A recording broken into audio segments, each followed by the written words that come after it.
We're on Gittin Perek Dalid Mishnah Tet, ninth final Mishnah in the fourth chapter of Gittin. Hamocheret atzmo be'et banav legoy. A person, remember we said, person if he's destitute can sell himself into slavery. But that's only to a Jew because he has to keep the mitzvot. Once you sell yourself to a goy, all bets are off because, the goy doesn't care if you keep mitzvot or not. So, if a person sells himself and his children to a goy, ein podinoto, we don't redeem him. Bartanur says, Husher ragil bekach. It's in a case where a person was doing this, kept doing it. She did it. Shana did it again. Shilesh did it a third time. So, at some point you say to him, we're not going to redeem you. We're not getting you out of it. It's an act actually of desperation. You can imagine a person doing it. He has no money. He's totally destitute. Sells himself to the goy and then throws himself on the Jewish community's mercy and says, you have to redeem me.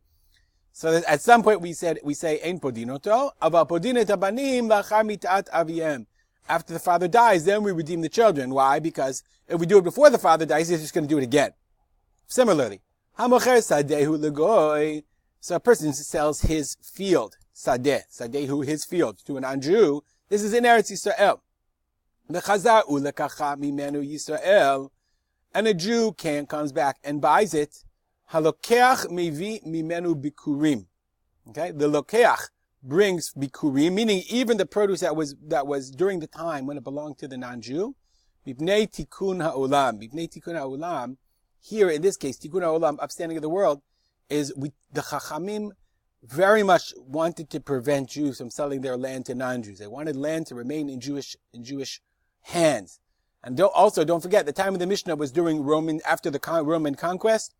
So it was a very big issue. The Romans passed laws, made it difficult for Jewish landowners, wanting to encourage Roman land owning because it was part of the Roman Empire. So Chachamim did their best in order to try to prevent that from happening, but not always successfully.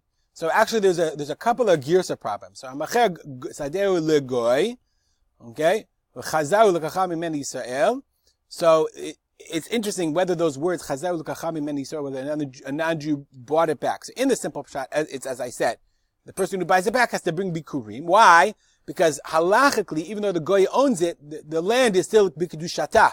This has a lot of ramifications, but nonetheless, the produce that grows is still chayab bikurim because it still has kedusha at Eretz Yisrael. But if you look at the Bartanura says lokeach umevi bikurim, not halokeach mevi. He says lokeach umevi bikurim. He must buy b'chol shana every year. Sarich likach, the person who sold this field has to buy from the nachri bikurei perotea b'damim. He has to buy the bikurim umevi'an Yerushalayim. So he reads it that if I sold my field lo alein to a non-Jew, I have to every year go back and buy the bikurim. Shelo yeh ragil imkor karka be'eretz Yisrael lanachrim. Okay, and so that person should not be accustomed to selling his land. Again, Chazal legislated this. You see throughout the Mishnah a bunch of different areas where Chazal legislated trying to make life, trying to make it more difficult or more challenging or easier to leave the land in the hands of the Jewish people.